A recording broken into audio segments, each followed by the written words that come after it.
अस्सलामु अलैकुम रहमतुल्लाह।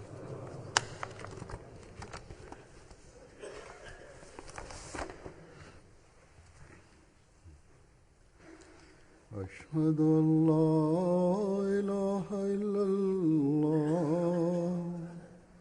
वहदहु ला शरीका लहु व अशहदु अन्ना मुहम्मदन अब्दुहु व रसूलुहु।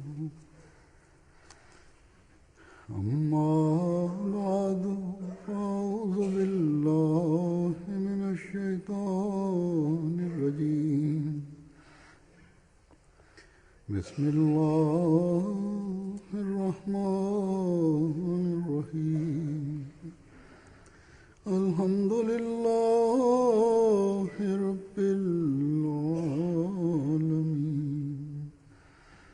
अर्रहमानिर रहीम मालिकि यौमिद्दीन। इय्याका नअबुदु व इय्याका नस्तईन। इहदिनस सिरातल मुस्तक़ीम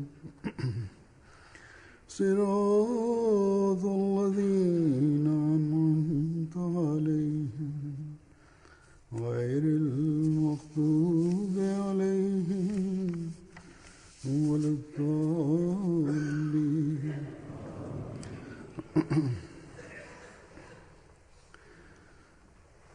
हज़रत मसीह मऊद अलैहिस्सलातु वस्सलाम हिकिड़े हंधि फ़रमाइनि था त अल्लाह ताला मख़फ़ी आहे, पर हू पंहिंजनि कुदरतुनि सां सुञातो वेंदो आहे। दुआ जे ज़रिए सां उन जी हस्तीअ जो पतो पवंदो आहे। फ़रमाइनि था, को बादशाह या शहनशाह चवराए, हर शख़्स ते ज़रूरु अहिड़ियूं ॾुखियायूं ईंदियूं आहिनि जिन में इंसान बिल्कुलु बेवस थी पवंदो आहे ऐं ख़बर नथसि पवंदी त हाणे छा करणु घुरिजे। उन वक़्तु दुआ जे ज़रिए सां ॾुखियायूं ख़तमु थी सघनि थियूं। केतिरनि जॻहुनि ते हज़रत मसीह मऊद अलैहिस्सलातु वस्सलाम मुख़्तलिफ़ तरीक़नि सां मुख़्तलिफ़ पासनि खां इन जी अहमियत बयानु फ़रमाई आहे। हज़रत मसीह मऊद अलैहिस्सलातु वस्सलाम जे असहाबनि इन जो अहिड़ो इदराक हासिलु कयो ऐं पाण अलैहिस्सलाम जी सोहबत जे करे उन्हनि जो दुआउनि ते अहिड़ो यकीन हुयो ऐं अहिड़ो ईमान हुयो जो गैरनि ते बि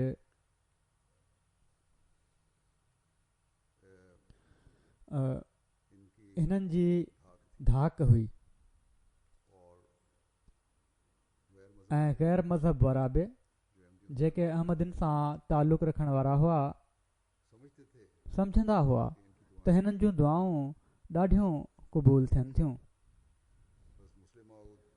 हज़रत मुस्लिह मऊद रज़ियल्लाहु ताला अन्हु बयानु फ़रमाइनि था त हज़रत मसीह मऊद अलैहिस्सलातु वस्सलाम जी ख़िदमत में हिकिड़ो वाक़ियो ॿुधायो वियो जंहिं ते पाण ॾाढो खिलिया। हज़रत मुंशी अरूड़े ख़ान साहब जो वाक़ियो आहे। हज़रत मुंशी साहब शुरू में कादियान तमामु घणो ईंदा हुआ, बाद में छो त के अहम कम हिननि जे हवाले थी विया तंहिं करे जल्दी मोकल मिलणु हिननि लाइ तमामु ॾुखी ॻाल्हि थी पई हुई, पर पोइ बि हू अक्सर कादियान ईंदा रहंदा हुआ। हज़रत मुस्लिह मऊद फ़रमाइनि था त असांखे यादि आहे त जॾहिं असां नंढा ॿार हूंदा हुआसीं उन्हनि जो अचणु ईअं हूंदो हुयो जीअं वक़्तनि जो विछड़ियल भाउ साल खां पोइ पंहिंजे कंहिं मिट सां अची मिले। बावजूदि इन जे जो जल्दी जल्दी ईंदा हुआ, पोइ बि इन मुहबत ऐं ख़ुलूस सां मिलंदा हुआ जो जहिड़ी तरह सालनि खां पोइ मिली रहिया आहियूं असां। मक़सदु चवनि था त हीउ वाक़ियो बयानु थियो जेको ॿुधायो वियो हज़रत मसीह मऊद अलैहिस्सलातु वस्सलाम जी मजलिस में। उन दोस्त ॿुधायो त मुंशी अरूड़े ख़ान साहब त अहिड़ा माण्हू आहिनि जो जेके मजिस्ट्रेट खे बि ॾियारे छॾनि था। पोइ उन ॿुधायो त हिकु दफ़ो उन्हनि मजिस्ट्रेट खे चयो त मां कादियान वञणु चाहियां थो, मूंखे मोकल ॾेई छॾियो। उन इनकार करे छॾियो उन वक़्तु हज़रत मुंशी साहब सेशन जज जी ऑफिस में कमु कंदा हुआ। उन्हनि चयो त कादियान मां ज़रूरु वञिणो आहे, मूंखे तव्हां मोकल ॾेई छॾियो। हू चवणु लॻो कमु तमामु घणो आहे, हिन वक़्तु तव्हांखे मोकल नथी ॾेई सघिजे। मुंशी साहब चवणु लॻा ठीकु आहे, तव्हांजो कमु थींदो रहे। ठीकु आहे, तव्हां हीअ चओ था न कमु घणो आहे, कयो, कराए वठो, मूंखे मोकल न ॾियो, पर मां अॼु खां बददुआ में थो लॻी वञा। कमु जेको तव्हां चवणु चाहियो था उहो कमु कॾहिं बि सिधो न थिए। जेकॾहिं नथा वञणु ॾियो तव्हां त न वञणु ॾियो। आख़िर उन मजिस्ट्रेट खे को अहिड़ो नुक़सानु पहुतो जो हू ॾाढो डिॼी वियो। ऐं जॾहिं बि उन खां पोइ हीउ असरु थियो उन मजिस्ट्रेट ते जो जॾहिं बि छंछरु जो ॾींहुं ईंदो हुयो, हू अदालत वारनि खे चवंदो हुयो त अॼु कमु थोरो जल्दी बंदि करे छॾिजो, छो त मुंशी अरूड़े ख़ान साहब जी गाॾीअ जो टाइम निकिरी वेंदो। यानी ट्रेन ते उन्हनि वञिणो आहे कादियान, टाइम न निकिरी वञे, तंहिं करे जल्दी बंदि कयो। अहिड़ी तरह हू मजिस्ट्रेट पाण ई जॾहिं बि मुंशी साहब जो कादियान अचण जो इरादो हूंदो हुयो उन्हनि खे मोकल ॾेई छॾींदो हुयो। त अहिड़ो ॾिनो हू उन्हनि जी दुआ खां त ही माण्हू हुआ जन पंहिंजी बुज़ुर्गी ऐं दुआउनि जो असरु ग़ैरनि ते बि विझी छॾियो हुयो।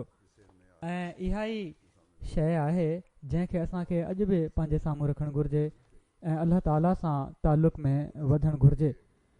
हज़रत मसीह मऊद अलैहिस्सलातु वस्सलाम जे हवाले सां के अञा ॻाल्हियूं बयानु कयां थो जेके हज़रत मुस्लिह मऊद रज़ियल्लाहु ताला अन्हु बयानु फ़रमायूं आहिनि ऐं असांजी रूहानियत में तरक़ी ऐं तरबियत जे लाइ तमामु ज़रूरी आहिनि। दुनिया में मुख़्तलिफ़ तबियतूं ऐं अहसास रखण वारा इंसान हूंदा आहिनि। किन जूं हिसूं तेज़ हूंदियूं आहिनि, किन जूं घटि। के ख़ासि हालात जे करे कंहिं मौसम जा या हालात जा आदी थी वेंदा आहिनि ऐं किन जे लाइ उहे हालात सख़्तु हूंदा आहिनि, ॼण त उहा आदत न हुअण जे करे हसास हूंदा आहिनि या तबियत वधीक उन्हनि जी हसास हूंदी आहे। सो सीउ, गर्मी, खुशबू ऐं धप जो अहसास हिसुनि जे घटि या वधीक हुअण सां हूंदो आहे। ऐं ही इंसान जूं हिसूं आहिनि जेके इन फ़र्क़ खे ज़ाहिर कंदियूं आहिनि। ऐं इंसाननि जी अक्सरियत इन लिहाज़ खां हसास हूंदी आहे। जिन खे सीउ गर्मी जो बि अहसासु हूंदो आहे, खुशबू धप जो बि अहसासु हूंदो आहे, ॿिया के अहसास हूंदा आहिनि ऐं जिन खे अहसासु नाहे हूंदो उहे ही साबित नाहिनि करे सघंदा त इन्हनि शयुनि जा असर न आहिनि, ही का शइ ई न आहे। बर्फ़ में रहण वारो या सीउ जंहिंखे घटि लॻंदो हुजे, के माण्हू अहिड़ा हूंदा आहिनि जो सियारे में बि माण्हुनि जा पेर ॾकी रहिया हूंदा आहिनि, थुल्हा जोराबा पातल हूंदा अथनि। के माण्हू बिना जोराबनि जे हूंदा आहिनि ऐं चवंदा आहिनि त असांजा पेर तमामु गरम आहिनि। अहिड़ी तरह के ॿिया अहसास आहिनि, पर इन जो हीउ मतिलबु न आहे त सीउ न आहे या सीउ असरु नथो करे, छो त अक्सरियत हसास हूंदी आहे। सो इन्हनि शयुनि जा असर हूंदा आहिनि ऐं अक्सरियत खे ही अहसास हूंदो आहे ऐं इन जे करे ही फ़र्क़ु बि ज़ाहिर थी वेंदो आहे। बहरहाल हज़रत मुस्लिह मऊद इन अहसास जे फ़र्क़ जो हज़रत मसीह मऊद अलैहिस्सलातु वस्सलाम जे हवाले सां हिकिड़ो दुनिया जो मिसाल बि ॾियनि था। पाण फ़रमाइनि था त हज़रत मसीह मऊद अलैहिस्सलातु वस्सलाम फ़रमाईंदा हुआ त कंहिं शहर में कुझु शहरी पाण में ॻाल्हि कर रहिया हुआ त तिर तमामु गरम हूंदा आहिनि। हिकु पाव तिर को खाई नथो सघे, जेकॾहिं खाए त फ़ौरन बीमार थी पए। अक्सरियत जी इहा ई हालत हूंदी। ही थी नथो सघे त को पाव जेतिरा तिर खाए ऐं बीमार न थी पए। इन ॻाल्हि ॿोल जे दौरान हिकिड़े चयो त जेकॾहिं को एतिरा तिर खाए त मां उनखे 5 रुपया इनाम ॾींदुसि। को कुड़मी उतां लंघी रहियो हुयो, उन्हनि माण्हुनि खे आदत हूंदी आहे कचियूं शयूं खाइण जी बि ऐं घणो खाइण जी बि। उनखां पोइ छो त कमु बि करे वठंदा आहिनि या के तबियतूं अहिड़ियूं हूंदियूं आहिनि त उहो कुड़मी बि को अणघड़े क़िस्म जो हुयो। हू वॾे ताजुब सां ऐं हैरत सां उन्हनि जूं ॻाल्हियूं ॿुधंदो रहियो ऐं सोची रहियो हुयो त अजीब ॻाल्हि आहे जो अहिड़ी मज़े जी शइ खाइण ते 5 रुपया इनाम बि मिले थो त तिर खाइणा आहिनि ऐं 5 रुपया इनाम मिलंदो। उन अॻिते वधी पुछियो त टारियुनि समेत खाइणा आहिनि या बिना टारियुनि जे। ही इन लाइ पुछियईं जो उन जी सम्झ में हीअ ॻाल्हि न पई अचे त बिना टारियुनि जे पाउ जेतिरा तिर खाइण सां 5 रुपया इनाम कीअं थो मिली सघे। ॼण त हू टारियुनि समेत बि खाइण लाइ तयारु हो। हालांकि ॻाल्हियूं करण वारा एतिरा तिर खाइण नामुमकिन सम्झी रहिया हुआ। हाणे इन्हनि ॿिन्ही जे अहसास में केॾो वॾो फ़र्क़ु आहे। हिकिड़ा त उहे आहिनि जेके पाउ जेतिरा तिर खाइण नामुमकिन सम्झनि था ऐं हिकिड़ो उहो आहे जेको टारियुनि समेत खाइण लाइ तयारु आहे ऐं हू सम्झे थो त बिना टारियुनि जे त ही मामूली मज़े जी ॻाल्हि आहे। इन ते कीअं थो 5 रुपया इनाम मिली सघे। सो दुनिया में जेतिरे क़दुरु फ़र्क़ु आहिनि ही अहसासनि जा फ़र्क़ु आहिनि ऐं इहो ई रूहानी दुनिया में बि हलंदो आहे कानून। कंहिं ते निमाज़ जो वधीक असरु थींदो आहे, कंहिं ते घटि असरु थींदो आहे। के अहिड़ा आहिनि जेके सिर्फ़ु निमाज़ूं पढ़ंदा आहिनि ऐं या ज़ाहिरनि निमाज़ूं पढ़ी रहिया हूंदा आहिनि, टकर हयाऊं ऐं हलिया विया, को असरु ई नाहे थी रहियो हूंदो निमाज़ जो। रूहानी हिसुनि जे सबूत जे लाइ उन्हनि जी शाहिदी क़बूल थींदी जिन में हीअ हिस वधीक हुजे, जिन ते असरु वधीक थींदो हुजे, जेके इबादत कंदा हुजनि ऐं इबादत जो असर बि उन्हनि ते ज़ाहिर थी रहियो हूंदो हुजे। सो जमायत में अहिड़नि माण्हुनि जी अक्सरियत हुअणु घुरिजे जो जन जूं हिसूं अहिड़ियूं हुजनि जेके रूहानी असरनि खे वधि में वधि क़बूल करण वारियूं हुजनि ऐं पोइ दुनिया खे ॿुधाइण वारियूं हुजनि त सही निमाज़ कहिड़ी शइ आहे, सही इबादत छा शइ आहे ऐं इन जे लाइ कहिड़े क़िस्म जी हिस पैदा करण जी ज़रूरत आहे। हज़रत मुस्लिह मऊद रज़ी अल्लाह ताला अन्हु हिकिड़ो वाक़ियो बयानु कनि था जो जेको हज़रत ख़लीफ़ा अव्वल रज़ी अल्लाह ताला अन्हु बयानु फरमाईंदा हुआ। हज़रत मुस्लिह मऊद रज़ी अल्लाह ताला अन्हु त उनखे हिकिड़े ॿिए हवाले सां बयानु फरमायो आहे, पर इन मां हीअ बि पतो पए थो हिन वाक़े मां त हज़रत मसीह मऊद अलैहिस्सलातु वस्सलाम वटि जॾहिं नेक फितरत वॾा वॾा मुतबहर आलिम बि ईंदा हुआ त ही आलिम संदन बैत जो शर्फ़ बि हासिल कंदा हुआ। हज़रत ख़लीफ़ा अव्वल रज़ी अल्लाह ताला अन्हु फरमाईंदा हुआ त हिकिड़ा दीन जा आलिम जेके सर्फ़ नहव जा मुतबहर आलिम हुआ ऐं सॼे हिंदुस्तान में उन्हनि जी इल्मियत मशहूरु हुई, तमामु तबियत जा सादड़ा हुआ ऐं जेकॾहिं उन्हनि खे को अहिड़ो शख़्स ॾिसे जंहिं हिननि खे पहिरियां न ॾिठो हुजे या न सुञाणींदो हुजे त उहो इहो ई सम्झे त हीउ गाह कयूं पियो थो अचे। को आम मज़ूर माण्हू आहे, उन्हनि जो नालो मौलवी ख़ान मलिक साहबु हुयो। हू किथां हज़रत मसीह मऊद अलैहिस्सलातु वस्सलाम जी दावा जे बारे में ख़बर ॿुधी कादियान आया ऐं संदन ॻाल्हियूं ॿुधी ईमान आंदाऊं। वापसी ते जॾहिं हू लाहौर पहुता त उन्हनि इरादो कयो त मौलवी ग़ुलाम मोहम्मद साहिब सां मिलंदा हलूं। मौलवी ग़ुलाम मोहम्मद साहिब शाही मस्जिद में दर्स ॾींदा हुआ ऐं हू मौलवी ख़ान मलिक साहिब जा शागिर्द रही चुका हुआ। मौलवी ग़ुलाम मोहम्मद साहिब बि तमामु मशहूरु आलिम हुआ ऐं छो त लाहौर जा माण्हू सुठा अमीर माण्हू हुआ, तंहिं करे मौलवी ग़ुलाम मोहम्मद साहिब जी माली हालत तमामु भली हुई ऐं सवें शागिर्द उन्हनि वटि पढ़ंदा हुआ। जॾहिं मौलवी ख़ान मलिक साहिब शाही मस्जिद में पहुता त उतां जे शागिर्दनि खे त इन ॻाल्हि जो इल्मु न हुयो त ही कहिड़ा न चोटी जा माण्हू आहिनि उन्हनि हिननि जे मामूली लिबास ऐं ज़ाहिरी हालत मां हीउ अंदाज़ो लॻायो त हीउ को आम मामूली माण्हू आहे। मौलवी ग़ुलाम मोहम्मद साहिबु मौलवी ख़ान मलिक साहिब खां पुछियो त फ़रमायो किथां पिया था अचो? उन्हनि चयो कादियान मां। उन्हनि हैरान थी पुछियो त कादियान मां? उन्हनि चयो हा कादियान मां। उन्हनि चयो छो? त चवण लॻा त मिर्ज़ा साहिब जो मुरीद थियण जे लाइ वियो हुउसि। उन्हनि चयो त तव्हां एॾा वॾा आलिम आहियो, तव्हां उन्हनि में कहिड़ी ख़ूबी ॾिठी जो उन्हनि जो मुरीद थियणु हलिया वियो?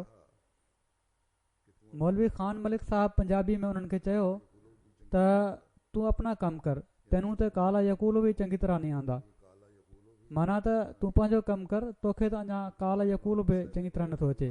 छो त मौलवी ग़ुलाम मोहम्मद साहिब बि तमामु मशहूरु आलिम हुआ।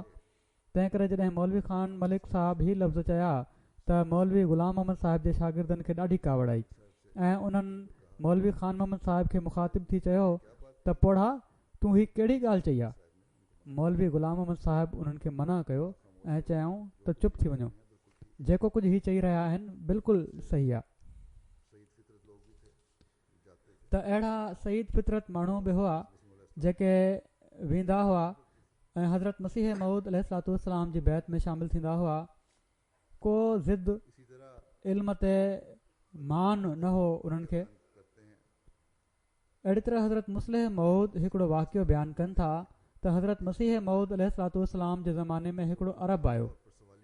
हीअ माण्हू छो त आम तौर ते सुवाली हूंदा आहिनि, जॾहिं हू कुझु ॾींहंनि खां पोइ हितां वञणु लॻो त हज़रत मसीह मऊद अलैहिस्सलाम किराए तौरु उनखे कुझु ॾिनो, पर उन वठण खां इनकार करे छॾियो ऐं चयईं त मूं ॿुधो हुयो त तव्हां मामूर हुअण जी दावा कई आहे, तंहिं करे आयो हुउसि, कुझु वठण जे लाइ न आयो हुउसि। छो त हीअ हिकिड़ी नई ॻाल्हि हुई, छो त हिन इलाइक़े जो शायदि हींअर ताईं को बि अहिड़ो शख़्स न आयो जेको सुवाली न हुजे। इन ॻाल्हि खे ॾिसी उन ज़माने में जॾहिं हीअ माण्हू वेंदा हुआ, इन ॻाल्हि खे ॾिसी हज़रत मसीह मऊद अलैहिस्सलाम फरमायो त तव्हां कुझु ॾींहं अञा तरसी पियो। हू तरसी पियो ऐं किन माण्हुनि खे पाण मुक़ररु कयाऊं त हिन खे तबलीग कयो। केतिरनि ॾींहंनि ताईं उन सां ॻाल्हि ॿोल थींदी रही, पर उन ते को असरु न थियो। आख़िर तबलीग वारनि दोस्तनि हज़रत मसीह मऊद अलैहिस्सलाम खे अर्ज़ु कयो त हीउ ॾाढो जोशीलो आहे, सुवाली माण्हुनि वांगुरु न आहे, इन खे सदाकत जी तलब मालूम थिए थी। जहिड़ी तरह अॼुकल्ह अक्सर अरब अहमदी जेके थी रहिया आहिनि, उन्हनि में अलाह ताला जे फज़ल सां हीअ तलब आहे। तंहिं करे दुआ कई वञे हिन जे लाइ। तबलीग सां त हिननि खे सम्झ नथी पई अचे। पाण दुआ घुरियऊं ऐं खेनि ॿुधायो वियो त हिन खे हिदायत नसीब थी वेंदी। ख़ुदा जी कुदरत उन ई राति उनखे कंहिं ॻाल्हि जो अहिड़ो असरु थियो जो सुबुह उन बैत करे वरिती ऐं पोइ हलियो वियो। हज जे मौक़े ते हज़रत मुस्लिह मऊद फरमाइनि था त मूंखे ॿुधायो वियो त हज जे मौक़े ते केतिरनि ई काफ़िलनि खे उन तबलीग कई। हिकिड़ा काफ़िले वारा हिन खे मारे मारे बेहोश करे छॾींदा हुआ त हू होश अचण ते उथी ॿिए काफ़िले वटि हलियो वेंदो हुयो ऐं तबलीग कंदो हुयो। त ॻाल्हि हीअ आहे त अलाह ताला जॾहिं सीना खोले त खुलंदा आहिनि ऐं पोइ अहिड़ो मिसाली जोश पैदा थींदो आहे जो कंहिं शइ जी परवाह न आहे हूंदी। पोइ अहिड़ी तरह पाण हिकिड़ो ॿियो वाक़ियो बयानु फरमाइनि था त हज़रत मसीह मऊद अलैहिस्सलाम जे ज़माने में अमरीका में सभिनी खां पहिरियां हिकिड़े अंग्रेज़ या अमरीकन इस्लाम क़बूल कयो। एलेक्जेंडर रसल वेब उनजो नालो हुयो ऐं अमरीकन एम्बेसी में फिलिपाइन में कमु कंदो हुयो। हज़रत मसीह मऊद अलैहिस्सलाम जे अंग्रेज़ी इश्तिहारनि जी जॾहिं यूरोप ऐं अमरीका में इशाअत थी त उन जी दिलि में इस्लाम क़बूल करण जी तहरीक पैदा थी ऐं उन हज़रत मसीह मऊद अलैहिस्सलाम सां ख़त किताबत करणु शुरू करे ॾिनी, जंहिंजो नतीजो ही निकितो जो हू मुस्लमान थी वियो ऐं इस्लाम जी इशाअत जे लाइ उन पंहिंजी ज़िंदगी वक़्फ़ करे छॾी। बाद में हू हिंदुस्तान में बि आयो ऐं हज़रत मसीह मऊद अलैहिस्सलाम सां उन मिलण जी ख़्वाहिश कई, पर मौलविन उनखे चयो जिथे हू आयो हुयो लाहौर वग़ैरह या कंहिं वॾे शहर में, उतां जे मौलविन सां जॾहिं मिलियो त उनखे चयऊं त जेकॾहिं मिर्ज़ा साहिब सां तूं मिलें त मुस्लमान तोखे चंदो न ॾींदा, तबलीग करणु चाहीं थो, पंहिंजो प्लान फैलाइणु चाहीं थो, मनसूबाबंदी जेका तूं कई आहे तबलीग जी, इन जे लाइ मुस्लमाननि खां पोइ तोखे कुझु न मिलंदो। जीअं त हू उन्हनि जे बहकाइण जे नतीजे में हज़रत मसीह मऊद अलैहिस्सलाम सां न मिलियो, पर आख़िर ॾाढी मायूसी में हू हितां वापसि वियो। उन्हनि मुस्लमाननि बि का मदद न कई। उनखे त चयो वियो हुयो त ॿिया मुस्लमान तुंहिंजी मदद कंदा ऐं तोखे इस्लाम जी इशाअत जे लाइ ॾाढो चंदो ॾींदा, पर ॿियनि मुस्लमाननि उन जी का मदद न कई। हज़रत मसीह मऊद अलैहिस्सलाम जी वफ़ात जे वेझो उन पाण अलैहिस्सलाम खे ख़त लिखियो त मां तव्हांजी नसीहत खे न मञी ॾाढी तकलीफ़ सठी आहे। तव्हां मूंखे टाइम ते ॿुधायो हुयो त मुस्लमाननि जे अंदरि दीन जी ख़िदमत जो को शौक़ु नज़र नथो अचे, पर मां उनखे न मञियो, जंहिंजो नतीजो ई निकितो जो मां तव्हांजी मुलाक़ात खां महरूम थी वियुसि। बहरहाल उहो आख़िर वक़्त ताईं मुस्लमान रहियो ऐं हज़रत मसीह मऊद अलैहिस्सलाम सां उन जा मुख़लिसाना तालुकात क़ाइमु रहिया। त सभिनी खां पहिरियों मुस्लमान अमरीका में उहो ई थियो हुयो। हज़रत मुस्लिह मऊद फ़रमाइनि था त हाणे बि मां ॾिसां थो त जमायत जी तरक़ी यूरोपियन मुल्कनि जी भेट में अमरीका में सभिनी खां वधीक थी रही आहे। किन यूरोपियन मुल्कनि में बि अहमदियत पकड़िजी रही आहे ऐं उहे बि मग़रबी इलाइक़े में ई आहिनि, पर अमरीका में तरक़ी जा वधीक आसार नज़र अचनि था। अल्लाह ताला करे त अमरीका जी जमायत अहिड़नि नेक फितरत माण्हुनि जी तलाश करे ऐं पाण सॻोरनि सल्लल्लाहु अलैहि वसल्लम जे झंडे हेठि उन्हनि खे आणण जी कोशिशि करे ऐं महिनत ऐं मरबूत कोशिशि थिए इन जे लाइ। ऐं हज़रत मुस्लिह मऊद रज़ियल्लाहु ताला अन्हु जंहिं उमेद जो इज़हार कयो आहे उहा हक़ीक़त बणिजी वञे। हूअं बि हिकिड़े ज़माने में ॾाढा अहमदी थिया हुआ अमरीका में ऐं वॾी मज़बूती सां अहमदियत ते क़ाइमु रहिया, पर केतिरा ई उन्हनि मां अहिड़ा आहिनि जंहिंजूं अॻिते पीढ़ियूं जेके आहिनि उहे अहमदियत ते क़ाइमु न रही सघियूं, दुनियादारी जे करे या राबतनि में कमी जे करे या ॿिया सबब हुआ। इन जे लाइ बि कोशिशि करणु घुरिजे अमरीका जी जमायत खे। हज़रत मसीह मऊद अलैहिस्सलाम ॿारनि सां कहिड़ी तरह तालुक़ु रखंदा हुआ ऐं कहिड़ी तरह उन्हनि जी तरबियत जो बि ख़्यालु रखंदा हुआ, इन जे बारे में हज़रत मुस्लिह मऊद फ़रमाइनि था त सही तरबियत जो तरीक़ो उहो ई आहे जेको उनखे रांदि रूंद सेखारे, माना त खेॾंदे ई तरबियत थी वञे। पहिरियां त जॾहिं उहो तमामु नंढो हुजे ॿारु, कहाणियुनि जे ज़रिए उन जी तरबियत ज़रूरी हूंदी आहे। वॾे माण्हू जे लाइ ख़ाली वाइज़ काफ़ी हूंदो आहे, पर नंढपिण में दिलचस्पी क़ाइमु रखण जे लाइ कहाणियूं ज़रूरी हूंदियूं आहिनि। हीअ ज़रूरी न आहे त उहे कहाणियूं कूड़ियूं हुजनि। हज़रत मसीह मऊद अलैहिस्सलाम असांखे कहाणियूं ॿुधाईंदा हुआ। कॾहिं हज़रत यूसुफ जो किसो बयानु फ़रमाईंदा हुआ, कॾहिं हज़रत नूह जो किसो ॿुधाईंदा हुआ ऐं कॾहिं हज़रत मूसा जो वाक़ियो बयानु फ़रमाईंदा हुआ, पर असांजे लाइ उहे कहाणियूं हूंदियूं हुयूं, तोड़े उहे हुआ सचा वाक़िया। हिकिड़े हासिद ऐं महसूद जो किसो अलिफ लैला में आहे, उहो बि ॿुधाईंदा हुआ। उहो सचो आहे या कूड़ो, बहरहाल उन में हिकिड़ो मुफ़ीद सबक़ु आहे। अहिड़ी तरह असां केतिरियूं ई चवणियूं जेके कहाणियुनि सां तालुक़ु रखनि थियूं खाइनि ॿुधियूं आहिनि। सो नंढपिण में तालीम जो बहितरीनु ज़रियो कहाणियूं आहे। तोड़े के कहाणियूं फज़ूल ऐं बेहूदा हूंदियूं आहिनि, पर मुफ़ीद अख़लाक सेखारण वारियूं ऐं सबक़ आमोज़ कहाणियूं बि आहिनि। ऐं जॾहिं ॿार जी उमिरि तमामु नंढी हुजे त अहिड़े तरीक़े सां उनखे तालीम ॾिनी वेंदी आहे। पोइ जॾहिं हू थोरो वॾो थिए त उन जी तालीम ऐं तरबियत जे लाइ बहितरीनु शयूं रांदियूं आहिनि।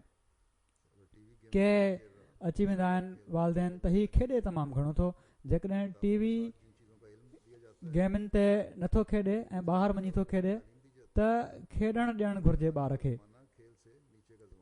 किताबनि सां जिन शयुनि जो इल्मु ॾिनो वेंदो आहे उहो रांदियुनि सां अमली तौर ते उहा ई तालीम ॾिनी वेंदी आहे, मगर कहाणियुनि जो ज़मानो रांदि खां पहिरियां जो ज़मानो आहे।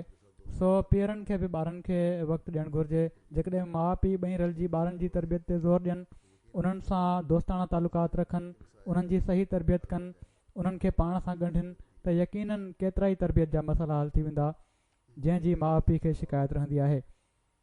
वरी हिकिड़े हंधि हज़रत मुस्लिह मऊद रज़ियल्लाहु ताला अन्हु इन बारे में फ़रमाइनि था त नंढपिण में जेके कहाणियूं ॿारनि खे ॿुधायूं वेंदियूं आहिनि उन्हनि जो मक़सदु त ई हूंदो आहे त ॿारु लुड़ न करे ऐं माउ पीउ जो टाइम ज़ाया न करे। हीअ बि हिकिड़ो मक़सदु हूंदो आहे। जेकॾहिं उहे कहाणियूं अहिड़ियूं हुजनि जेके आईंदा ज़िंदगी में बि फ़ाइदो ॾियनि त हीअ केॾी न भली ॻाल्हि आहे। अॼुकल्ह त माउ पीउ इन ॻाल्हि खां बचण जे लाइ त ॿार लुड़ न कनि ऐं अलॻि वेठा रहनि या उन्हनि जे हथनि में आईपैड ॾेई छॾींदा आहिनि या कंप्यूटर ते विहारे छॾींदा आहिनि या टीवी ते विहारे छॾींदा आहिनि। ऐं उते जेकॾहिं त सुठियूं कहाणियूं के अची रहियूं हुजनि त सही आहे, त न त बाज़ दफ़ा सिर्फ़ु टाइम ज़ाया थी रहियो हूंदो आहे।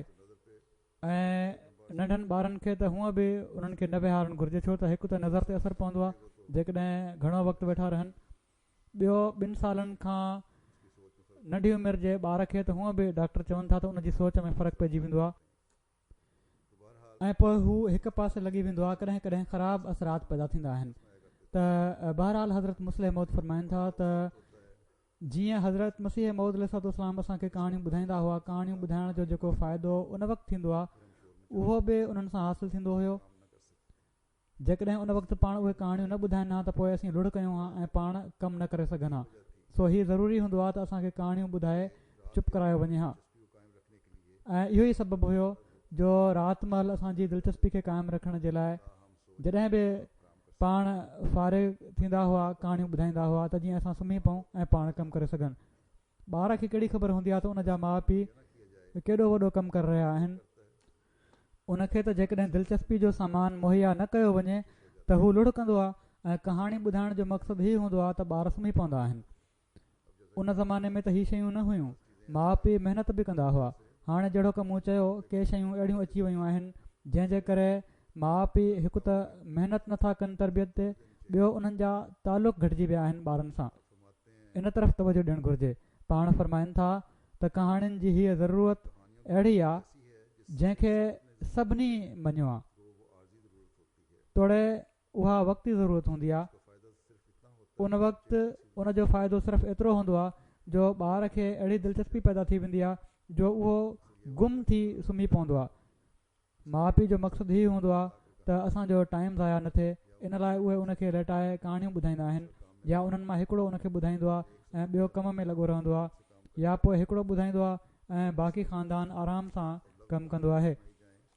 उन वक़्तु जेकॾहिं फज़ूल ऐं लॻव कहाणियूं बि ॿुधायूं वञनि त हीअ मक़सदु हासिलु थी वेंदो आहे। पर असां इन ते ख़ुशि न आहियूं थींदा, पर घुरिजे त अहिड़ियूं कहाणियूं ॿुधायूं जो उन वक़्त जो बि फ़ाइदो थिए। इन ॻाल्हि खे बयानु कंदे त दोस्तियूं हमेशह अहिड़ियूं हुअणु घुरिजनि जेके बर्बादी जो सबबु न थियनि। हज़रत मुस्लिम मऊद हिकिड़ो वाक़ियो बयानु फरमायो त हज़रत मसीह मऊद अलैहिस्सलातु वस्सलाम फरमाईंदा हुआ त हिकिड़ो शख़्स, हीअ पुराणी हिकायत आहे, हिकिड़े शख़्स जी रिछ सां दोस्ती हुई। उनखे पालियो हुयो या कंहिं मुसीबत महल उन ते अहसान कयो हुअईं, इन जे करे हू उन वटि वेहंदो हुयो। तोड़े हीअ हिकिड़ी हिकायत आहे जेका हक़ीक़त बयानु करण जे मक़सद सां ठाही वई आहे। जेतोणीकि ईअं बि थी वेंदो आहे जो माण्हू रिछ वग़ैरह जानवरनि खे पाले पाण सां हिराए वठंदो आहे, पर जॾहिं मां हज़रत मसीह मऊद अलैहिस्सलाम खां का हिकायत रिवायत कयां थो त उनजी इहा ई माना हूंदी आहे त हीअ हक़ीक़त बयानु करण जे मक़सद सां हिकिड़ो किस्सो आहे, मतिलबु त हिकिड़ी नसीहत करण जे मक़सद सां हिकिड़ो किस्सो आहे। हीअ मां इन लाइ चवां पियो थो जो त जीअं दुश्मन हीअ एतिराज़ु न करे त हीअ अहिड़ा बेवकूफ़ माण्हू आहिनि जो सम्झनि था त रिछ इंसाननि वटि अची वेंदा आहिनि।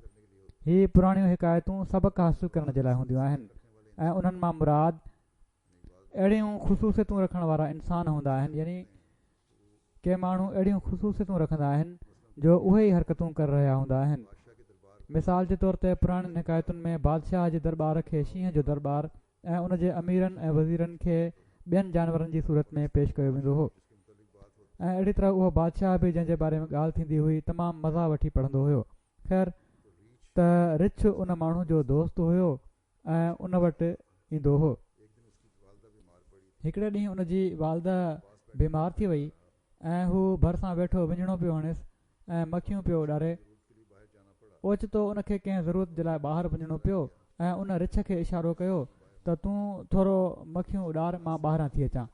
रिछ इख़लास सां ही कमु शुरू त करे छॾियो, पर इंसान ऐं हैवान जे हथ में फ़र्क़ु हूंदो आहे ऐं हैवान अहिड़ी सहूलियत सां हथु नाहे लोॾे सघंदो जीअं सहूलियत सां इंसानु लोॾे सघे थो। हू मखि उॾारे पर उहा वरी अचे वेहे, वरी उॾारे वरी अचे वेहे। उन सोचियो त मखि जो बार बार अची वेहणु मुंहिंजे दोस्त जी माउ जी तबियत उनखे पसंदि न कंदी हूंदी, जीअं त उनजो इलाजु करण जे लाइ उन हिकिड़ो वॾो पथर खयों ऐं ठका कढायईंसि त जीअं मखि मरी वञे। मखि त मरी वई पर साण ई उनजी माउ बि अची भाटिजी वई। हीउ हिकिड़ो मिसाल आहे जंहिंजो मतिलबु हीउ आहे त के नादान कंहिंसां दोस्ती कंदा आहिनि पर दोस्ती करण जो ढंग नथनि ईंदो। हू कॾहिं कॾहिं भलो चाहींदा आहिनि पर हूंदी दरअसल तबाही आहे। जेकॾहिं उहे पंहिंजे दोस्त जा सचा हमदर्द हुजनि हा त बेईमानी न वठी वञनि हा, पर जेकॾहिं उनखे उन तरफ़ वेंदे ॾिसनि बि हा त उनखे झलनि हा। रसूल करीम सल्लल्लाहु अलैहि वसल्लम दोस्तीअ जो केॾो न सुहिणो नक्शो कढी ॿुधायो आहे। फरमाइनि था त पंहिंजे भाउ जी मदद कयो, तोड़े उहो ज़ालिम हुजे या मज़लूम। असहाबनि अर्ज़ु कयो, या रसूलल्लाह सल्लल्लाहु अलैहि वसल्लम, हीअ छा ॻाल्हि आहे? छा असां ज़ालिम जी मदद बि कंदा कयूं? पाण फरमायाऊं, जॾहिं तूं ज़ालिम जो हथु ज़ुल्म खां रोकें त तूं उनजी मदद थो करीं। सो असुलु मतिलबु हीउ नाहे त पंहिंजे दोस्त जी हर हाल में मदद कयो ऐं उनजी मर्ज़ीअ जे मुताबिक़ हलो, पर असुलु दोस्ती हीअ आहे त दोस्त जे फ़ाइदे जे लाइ उन जे ख़िलाफ़ बि हलणो पए जेकॾहिं त हलो, जेकॾहिं ईअं नथा कयो त उनखे तबाह था कयो या उनखे नुक़सानु पहुचायो था कंहिं ॿिए ज़रिए सां। अक्सर माण्हू इन ॻाल्हि खे सम्झंदा न आहिनि।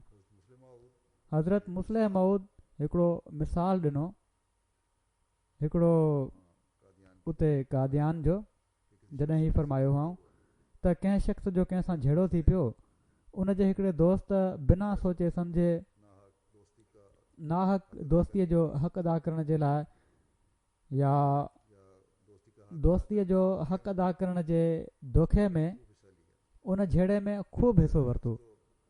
पहिरियों शख़्स त पंहिंजी फितरी नेकीअ जे करे वरी पंहिंजी जॻह ते अची वियो, ख़तमु थी वियो झेड़ो, सुलो थी वियो। ऐं हीउ दोस्त जंहिं उन जे लाइ उन में हिसो वरितो हुयो, इन झगड़े में मुर्तद थी वियो। सो दोस्तियूं जिथे अलाह ताला जो कुर्ब ॼाणाईंदियूं आहिनि, दोस्तनि खे फ़ाइदो ॼाणाईंदियूं आहिनि, उते तबाही ऐं बर्बादी कॾहिं कॾहिं दोस्तनि जूं बि कंदियूं आहिनि ऐं पंहिंजी बि कंदियूं आहिनि। सो इन लिहाज़ खां हमेशह दोस्तनि जा हक़ अदा करण जे लाइ अकुल बि इस्तेमालु करणु घुरिजे ऐं जज़्बात खे बि कंट्रोल में रखणु घुरिजे। हज़रत मुस्लिह मऊद फरमाइनि था त मूंखे यादि आहे त हज़रत मसीह मऊद अलैहिस्सलातु वस्सलाम ॿुधाईंदा हुआ त को रिछ हुयो, उन जी हिकिड़े माण्हू सां दोस्ती हुई। उन जी घरवारी हमेशह उनखे ताना ॾींदी हुई त तूं बि को माण्हू आहे, तुंहिंजी रिछ सां दोस्ती आहे। हिकिड़े ॾींहुं उन जूं दिलि ॾुखाईंदड़ ॻाल्हियूं एतिरे क़दुरु वधी वियूं जो अहिड़ो ॾाढियां आवाज़ में उन चवणु शुरू करे ॾिनो जो रिछ बि ॿुधी वरितो। रिछ तॾहिं हिकिड़ी तलवार खईं ऐं पंहिंजे दोस्त खे चयईं त हीअ तलवार मुंहिंजे मथे ते हण। इन ॻाल्हि ॿोल जे बारे में हैरत न थियणु घुरिजे, हीअ सिर्फ़ु हिकिड़ी कहाणी आहे, हीअ ॿुधाइण जे लाइ त को माण्हू रिछ जी शिकिल जो हूंदो आहे ऐं को इंसान जी शिकिल जो। हर हिक जी फितरत हूंदी आहे। इंसाननि में बि केतिरा ई रिछ हूंदा आहिनि, केतिरा ई इंसान चवराए बि हैवान ऐं ॿिया बणियल हूंदा आहिनि। उन शख़्स ॾाढो इनकार कयो पर रिछ चयो त ज़रूरु मुंहिंजे मथे ते हण। आख़िर उन तलवार खईं ऐं रिछ जे मथे ते हणी कढियईं। उहो रत में ॻाढ़ो थी वियो ऐं झंग ॾांहुं हलियो वियो। हिकिड़े साल खां पोइ वरी पंहिंजे दोस्त वटि आयो ऐं चवणु लॻुसि, मुंहिंजो मथो ॾिस, किथे ज़ख़्म जो निशान आहे? उन ॾिठो त किथे बि ज़ख़्म जो निशान नज़र न आयो। तॾहिं रिछ चयो त झंग में के ॿूटियूं हूंदियूं आहिनि, मां इलाजु कयो ऐं ज़ख़्म ठीकु थी वियो, पर तुंहिंजी घरवारी जे कौल जो ज़ख़्म, जेके तुंहिंजी घरवारी ॻाल्हियूं कंदी हुई मुंहिंजे ख़िलाफ़ु, उनजो ज़ख़्म अॼु ताईं साओ आहे मुंहिंजी दिलि में। त कॾहिं कॾहिं तलवार जे ज़ख़्म खां ज़बान जो ज़ख़्म तमामु शदीद हूंदो आहे ऐं हीअ तलवार अहिड़ो ज़ख़्म लॻाईंदी आहे जेको कॾहिं बि विसरंदो न आहे। सो मुआशिरे जे अमन जे लाइ सुकून जे लाइ इन ॻाल्हि जो बि हर हिकु खे ख़्यालु रखणु घुरिजे त हिक ॿिए जे जज़्बात जो बि ख़्यालु रखो ऐं खां अहिड़ा ज़ुबाननि जा तीर न हलायो जेके हमेशह सावा रहनि उन्हनि जा ज़ख़्म पोइ। ऐं हीउ अहिड़ो सबक़ु आहे जंहिंखे हमेशह यादि रखणु घुरिजे हर अहमदी खे। हज़रत मसीह मऊद अलैहिस्सलाम खे मञण खां बाद पंहिंजे ईमान जी हिफ़ाज़त हर अहमदी जो फ़र्ज़ु आहे। ऐं कॾहिं कॾहिं नंढियूं नंढियूं ॻाल्हियूं ई आहिनि जेके ईमान खे ज़ाया करे छॾींदियूं आहिनि। जहिड़ो की मूं ॿुधायो त हिकिड़े शख़्स पंहिंजे दोस्त जी मदद करण जे करे बाद में पोइ उनजो ईमान ई हलियो वियो ऐं मुर्तद थी वियो। कॾहिं कॾहिं हीअ आहे त अलाह ताला जी मर्ज़ी जे ख़िलाफ़ु ॻाल्हियूं कयूं वञनि त ईमान ज़ाया थी वेंदो आहे। सो असांखे हमेशह पंहिंजो मुहासिबो कंदे रहणु घुरिजे। हज़रत मुस्लिह मौद फरमाइनि था त हज़रत मूसा जे किसे में इन जो मिसाल मौजूदु आहे। ऐं हज़रत अक़दस मसीह मऊद अलैहिस्सलाम इहो किसो केतिरा ई भेरा बार बार बयानु फरमाईंदा हुआ। चवनि था त हज़रत मूसा जॾहिं मिस्र मां निकिता त रस्ते में अमालीक सां ओचितो मुक़ाबिलो थी पियो। हू हज़रत नूह जी औलाद मां हिकिड़ो कबीलो हुयो जेको चयो वेंदो आहे त इसराइलियुनि जे ॾाढो ख़िलाफ़ु हुयो। बहरहाल उन्हनि जे बादशाह खे ख़तरो थियो त असां हारजी वेंदासीं। उन्हनि वटि हिकिड़ो बुज़ुर्ग हुयो। बादशाह उनखे दुआ जी दरख़्वास्त कई। उन दुआ कई त ख़ुदा ताला जी तरफ़ां इल्हाम थियो त मूसा ख़ुदा जो नबी आहे, उन जे ख़िलाफ़ु दुआ न करणु घुरिजे। उन बादशाह खे चई छॾियो त मूसा जे ख़िलाफ़ु दुआ नथी थी सघे। जॾहिं बादशाह खे ख़बर पई त मुंहिंजी का ॻाल्हि कमु नथी करे त उन उहा ई चाल खेॾी जेका आदम खे जन्नत मां कढाइण जे लाइ शैतान खेॾी हुई। हमेशह खां इहो ई उसूल रहियो आहे शैतान जो, हवा जे ज़रिए थेड़ियो हुअईं। अहिड़ी तरह उन बि केतिरा ई ज़ेवर वग़ैरह तयारु कराया ऐं मूसा जे बरख़िलाफ़ दुआ कराइण जे लाइ उन बुज़ुर्ग जी घरवारी खे ॾिनई। उन तहरीक कई पर उन बुज़ुर्ग जवाबु ॾिनो त मूसा ख़ुदा जो मुक़रब आहे, इन लाइ उन जे ख़िलाफ़ु बददुआ नथी थी सघे। मां कई हुई पर उतां जवाबु मिली वियो। पर उन ज़िद कयो ऐं चयईं त छा ज़रूरी आहे त हाणे बि साॻा ई हालात हुजनि, तूं बददुआ कर त सही। आख़िर हू राज़ी थी वियो। उनखे हिकिड़े हंधि वठी विया। उन चयो हिते सीनो नथो खुले। अहिड़ी तरह 2-3 जॻहियूं मटियूं वयूं। आख़िर छो त उनजो ईमान वञिणो हुयो, उन बुज़ुर्ग जो ईमान वञिणो हुयो, उन बददुआ कई। चवनि था त जीअं ई उन बददुआ कई मूसा जी क़ौम में तबाही अचे वई, छो त उन जे पहिरें ईमान जो कुझु त असरु थियणो हो।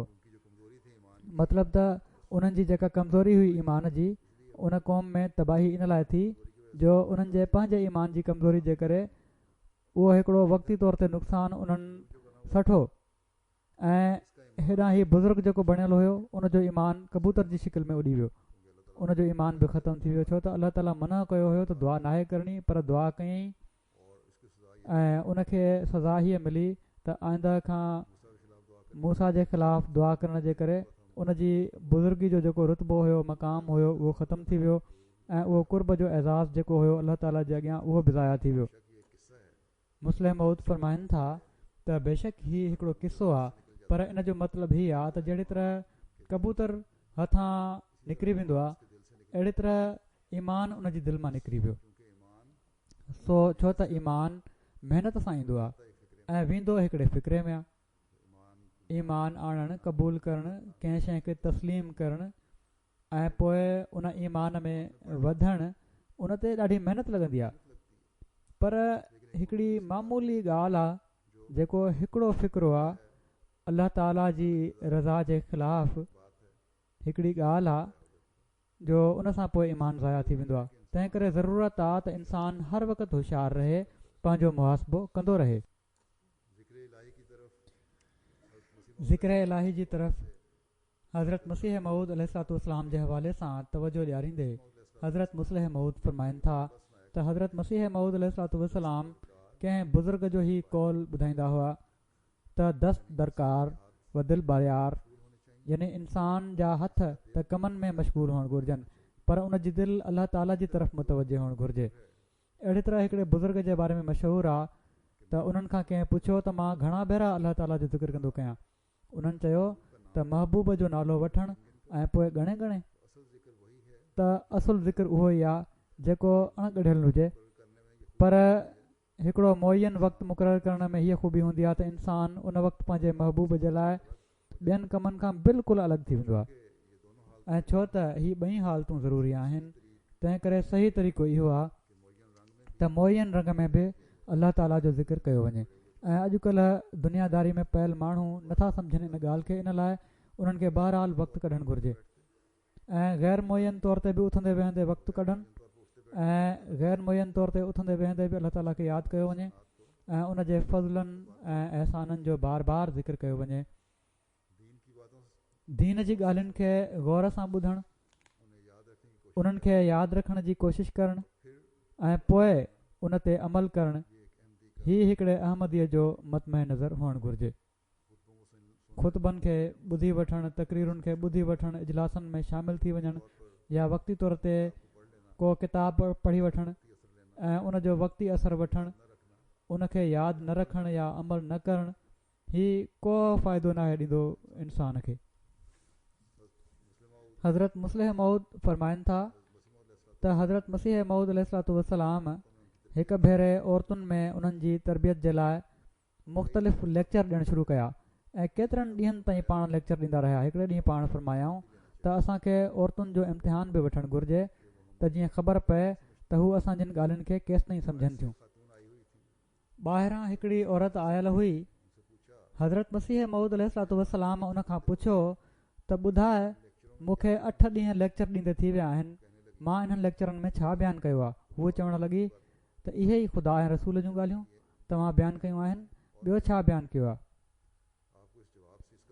खेनि इन जवाब सां एॾो सदमो रसियो जो पाण लेक्चरनि जे इन सिलसिले खे बि बंदि करे छॾियाऊं ऐं फ़रमायाऊं त असां जिन औरतुनि में अहिड़े क़िस्म जी गफ़लत नज़र अचे थी जो मालूम थिए थो त अञा उहे तमामु इब्तिदाई तालीम जूं मुहताज आहिनि।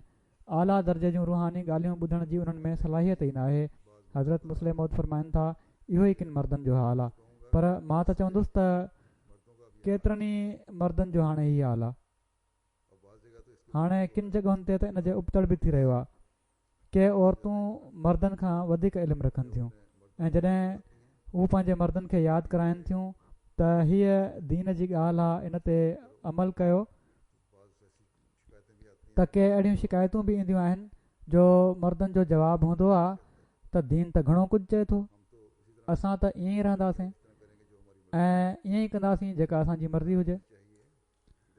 त यादि रखणु घुरिजे त जॾहिं अहिड़े क़िस्म जो ज़िद अची वञे त पोइ इंसानु हेठि किरंदो वेंदो आहे ऐं दीन खां बिल्कुलु परे हटी वेंदो आहे। बहरहाल हज़रत मुस्लिह मऊद फ़रमाइनि था त इन जे मुक़ाबले ते असहाबनि खे ॾिसो, हू कहिड़ी तरह ॾींहुं राति रसूल करीम सल्लल्लाहु अलैहि वसल्लम जी ॻाल्हियुनि खे ॿुधंदा हुआ ऐं उन्हनि ते अमल करण जे लाइ बीह रहंदा हुआ। उन्हनि संदन नंढी खां नंढी ऐं वॾी खां वॾी ॻाल्हि खे वरितो ऐं दुनिया में न सिर्फ़ु उनखे फैलाए छॾियाऊं पर उन ते अमल बि करे ॾेखारे छॾियाऊं। पोइ हज़रत मसीह मऊद अलैहिस्सलातु वस्सलाम जा किताब आहिनि, उन्हनि खे पढ़णु, उन्हनि मां फ़ाइदो वठण बि जमायत जे तमामु अहम फ़र्ज़नि मां आहे। पर यादि रखो, सिर्फ़ु मज़ो हासिलु करण जे लाइ तव्हां ईअं न कयो, पर फ़ाइदो वठण ऐं अमल करण जी नियत सां तव्हां इन्हनि ॻाल्हियुनि जी तरफ़ तवजो कयो। तव्हां लज़त हासिलु करण जे लाइ सॼो क़ुर पढ़ी वञो त तव्हांखे को फ़ाइदो हासिलु न थींदो, पर जेकॾहिं तव्हां अलाह ताला जी सिफ़तुनि ते ग़ौर कंदे उन जी मोहबत जे जोश विचां हिकु भेरो बि सुभान अल्लाह चई ॾियो त उहो तव्हांखे किथां जो किथे पहुचाए छॾींदो। हज़रत मसीह मऊद अलैहिस्सलातु वस्सलाम हिकु दफ़ो मजलिस में बयानु फ़रमायो त कॾहिं कॾहिं असां तस्बीह कंदा आहियूं त हिकिड़ी तस्बीह सां ई असीं किथां जा किथे पहुची वेंदा आहियूं। मां उन मजलिस में मौजूदु न हुउसि। हिकिड़े नौजवान हीअ ॻाल्हि ॿुधी त उतां उथी मूं वटि आयो ऐं चवणु लॻो त ख़बर नाहे अॼु हज़रत साहिबु हीउ छा चई ॾिनो आहे। उहो तजुर्बे वारो न हुयो, पर मां उन उमिरि में बि तजुर्बे वारो हुउसि। हालांकि मुंहिंजी उमिरि ओॾी महिल 17-18 साल हुई। मां जॾहिं उन खां हीअ ॻाल्हि ॿुधी त मूं चयो हा ईअं थींदो आहे। चवणु लॻो कीअं? मूं चयो त केतिरा ई भेरा मूं ॾिठो आहे त मां पंहिंजी ज़ुबान सां हिकु दफ़ो सुभान अल्लाह चयो त मूंखे ईअं लॻो त जीअं मुंहिंजी रूहानियत उॾी किथां खां किथे वञी पहुची आहे। उहो दिलि मां निकितल सुभान अल्लाह हूंदो आहे, सिर्फ़ु वात सां नाहे हूंदो त हू ही ॿुधी वॾी तहक़ीर सां चवणु लॻो त ला हौला वला कुवत इल्ला बिल्लाह। उन जो सबबु इहो ई हुयो जो उन कॾहिं बि संजीदगी सां सुभान अल्लाह जे मज़मून ते गौर ई न कयो आहे। उनखे सॼो ॾींहुं सुभान अल्लाह चई कुझु न मिलंदो हुयो, पर मां पंहिंजे ज़ाती तजुर्बे जे करे ॼाणा थो त केतिरा ई भेरा ईअं थियो जो जॾहिं मां सुभान अल्लाह चयो त मूंखे ईअं महसूसु थियो त मां पहिरियां ॿियो हुउसि ऐं हाणे कुझु ॿियो बणिजी वियो आहियां। ॾिसो रसूल करीम सल्लल्लाहु अलैहि वसल्लम बि इन मज़मून खे केॾी उम्दगी सां बयानु कयो आहे। हालांकि मां उन वक़्तु ताईं बुख़ारी न पढ़ी हुई, पर मुंहिंजो तजुर्बो सही हुयो। रसूल करीम सल्लल्लाहु अलैहि वसल्लम फरमाइनि था त कलिमतान हबीबतान इलर रहमान ख़फ़ीफ़तान अलल लिसान, ॿ फ़िक्रा अहिड़ा आहिनि जेके रहमान खे तमामु प्यारा आहिनि। ख़फ़ीफ़तान अलल लिसान, ज़ुबान ते तमामु हल्का आहिनि। इंसान उन्हनि लफ़्ज़नि खे तमामु आसानी सां चई सघे थो, को बोझ उनखे महसूसु नाहे थींदो। सक़ीलतान फिल मीज़ान, पर क़यामत जे ॾींहुं जॾहिं अमलनि जे वज़न जो सुवालु ईंदो त उहे तमामु ॻोरा साबित थींदा ऐं जंहिं पुड़ में उहे हूंदा उनखे बिल्कुलु निवड़ाए छॾींदा। ऐं उहे छा आहिनि त सुभान अल्लाह व बिहम्दिही सुभान अल्लाहिल अज़ीम। चवनि था त मूंखे इहे फ़िक्रा पढ़ण जी ॾाढी आदत आहे ऐं मूं ॾिठो आहे त कॾहिं कॾहिं हिकु भेरो ई इहे फ़िक्रा चवण सां मुंहिंजो रूह उॾी किथां जो किथे वञी पहुचे थो। त असुलु शइ इहा ई आहे त असीं संजीदगी सां अल्लाह ताला जे हुकमनि ते गौर कयूं ऐं उन्हनि ते अमल करण जी कोशिशि कयूं। सो इहा ई हक़ीक़त आहे त कॾहिं कॾहिं दिलि सां तस्बीह ऐं तहमीद जॾहिं थींदी आहे त ईअं लॻंदो आहे त पंहिंजो असरु ॾेखारे रही आहे, महसूसु थींदो आहे। अल्लाह ताला असां सभिनी खे इन जी तौफ़ीक़ अता फ़रमाए, जेका जिथे असां मंझि अमली कुवत पैदा करे ऐं ख़ुदा ताला जी रज़ा हासिलु करण वारो बणाए, उते असीं अहिड़ी तस्बीह तहमीद करण वारा थियूं जेका असांजे रूह खे बुलंदियुनि ते वठी वञे ऐं असांखे ख़ुदा ताला जो कुर्ब मिली वञे।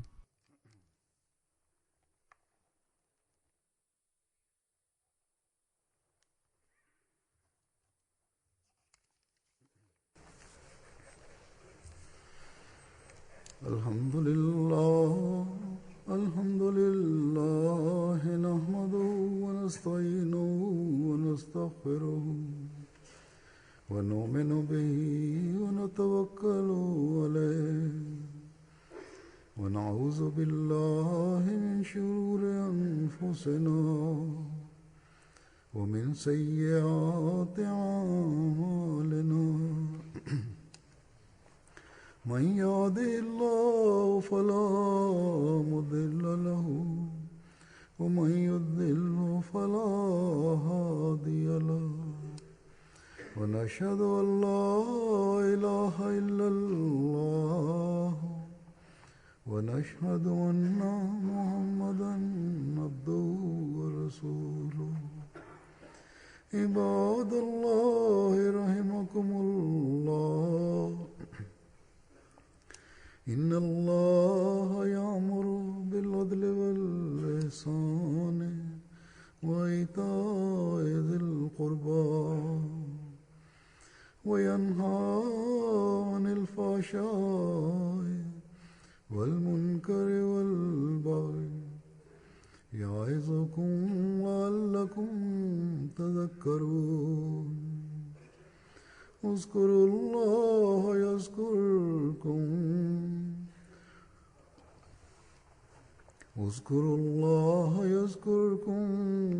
वद्ऊहु यस्तजिब लकुम व लज़िक्रुल्लाहि अकबर।